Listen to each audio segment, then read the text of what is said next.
Yo guys, it's me Phil, and I want to welcome you to one of my first tutorials ever. And as most of you wanted me to do that in English, I'll do that in English. Yeah, and the most requested effect was actually the flying glass pieces effect. So I'll just show those who don't know what I mean, what it is.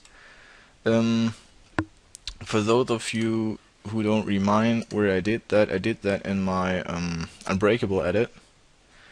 And I'll just show you which one I mean. So what I mean is, let's get the resolution up. So what I mean is those little glassy pieces around. So as you can see, I've tracked them, and that is pretty much what we're going to do today. If you guys want me to do a tutorial on that stroke, be sure to write that in the comment section. I can do that as well. Yeah, let's get right into it. So I'll show you today two different versions of motion tracking into After Effects, because there's a difference between the versions before After Effects CS6 and After Effects CS6. So the difference is actually that you need into the earlier versions of After Effects a plugin called Camera Tracker. It's by Foundry. I'll put that into the description. And into After Effects CS6 you don't need any plugins for motion tracking. So I would really recommend you guys getting After Effects CS6, because the plugin isn't that reliable, but you'll see that.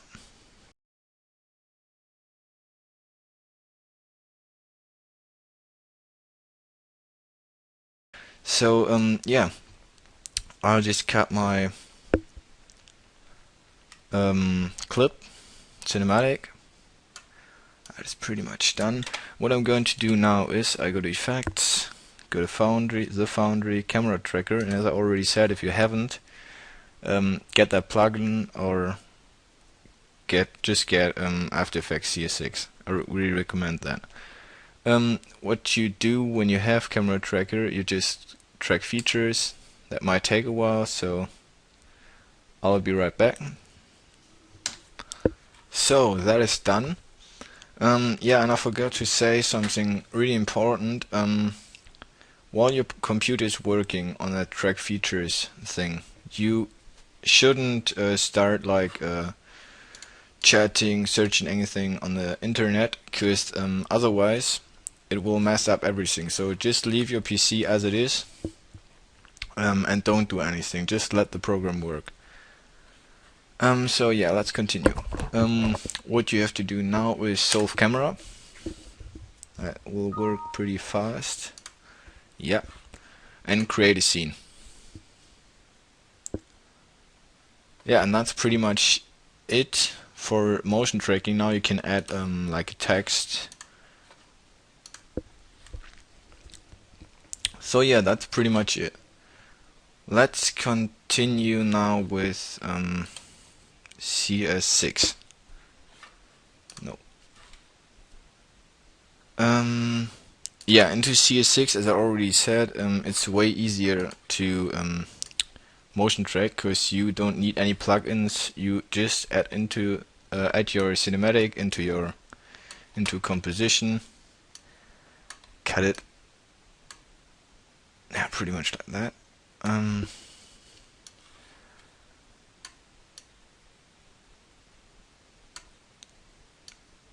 And what you have to do now, that's actually everything. Right click onto your layer and go to track camera. Just click on it, and the program actually does everything by itself. So you can chat, search on the internet for something, look at videos. That actually doesn't matter. It can do everything. So yeah, as you can see, CS6 is way better. It's faster. Yeah. Be sure to get that one.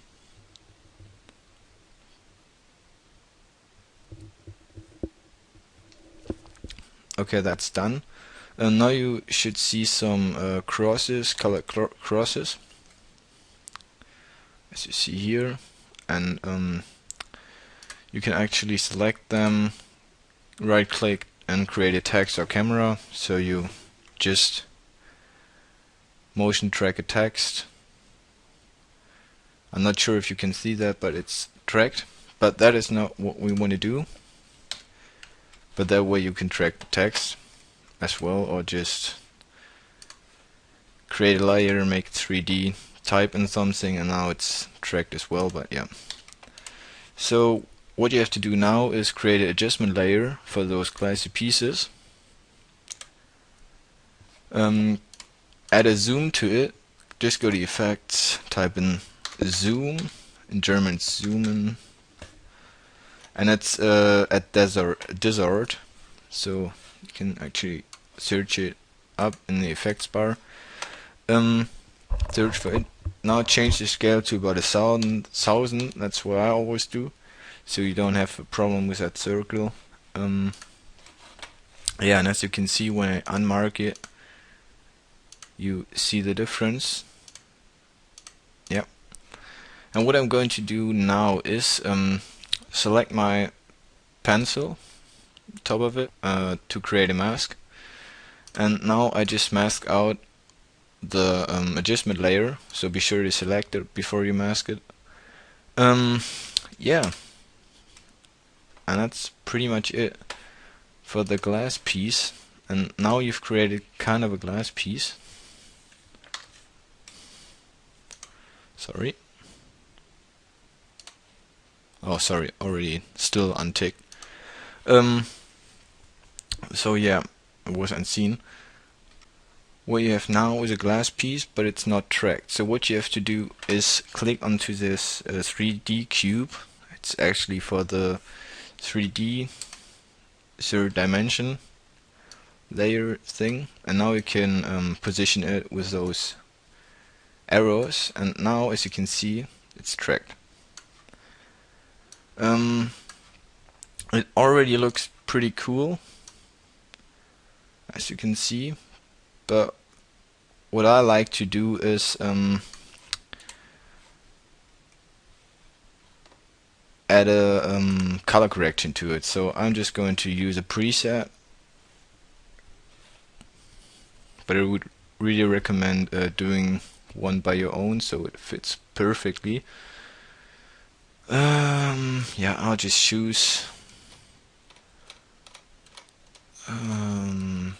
one which is a bit glowing.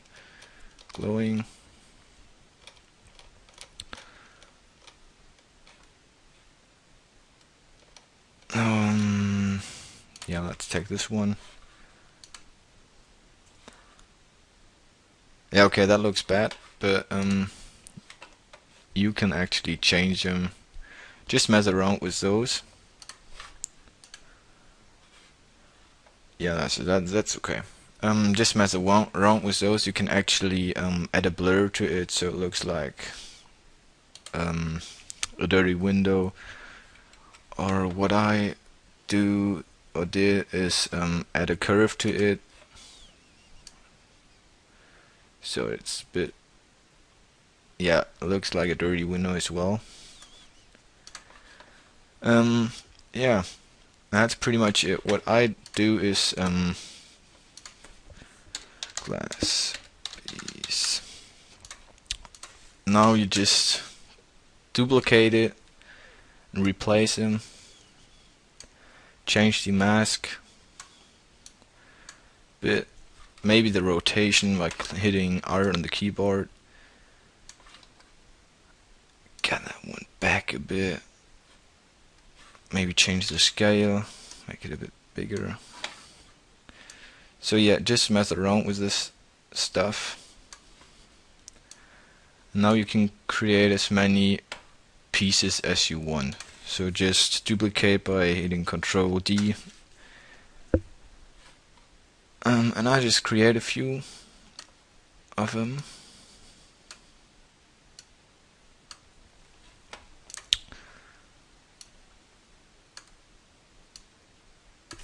Oop, change the rotation on that one.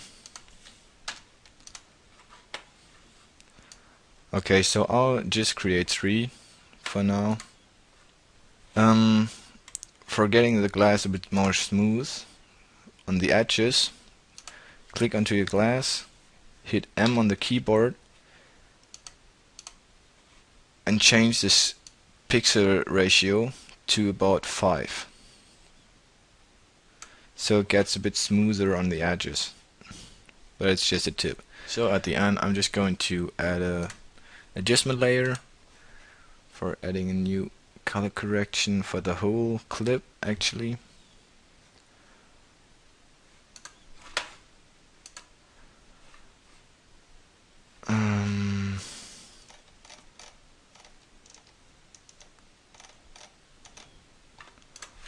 So just take this one. Oh, damn, that's pretty blue. But yeah, you can change it by yourself. And you can actually track now pretty much everything. You can just add a text behind one of those glass pieces.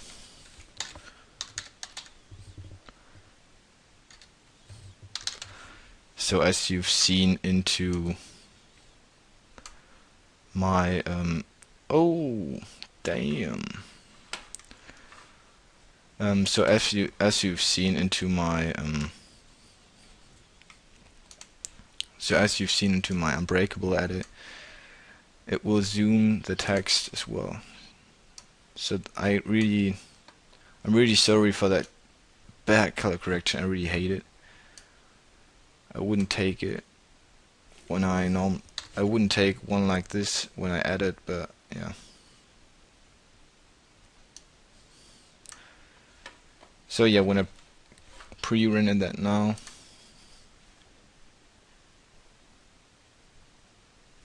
you see that it gets reflected, and that is actually pretty sick in my opinion. So yeah. So yeah, it actually it needs to be a bit more in the background, but yeah, that's pretty much it. Hope I could help you guys. I know the color correction looks shitty, way too blue here, but you can fix that by yourself. Please be sure to like, comment and subscribe if you haven't already. And what is really important for me, please give me some feedback on that tutorial. As you know, it's my first one, and I really want to do a good job on this. So please help me. Please help me by giving me some feedback. As well, I need some more requests on my next tutorial, so feel free to write in the comment section which effect you want to see next time, and I'll try to get that one. Okay guys, I'm out. Peace.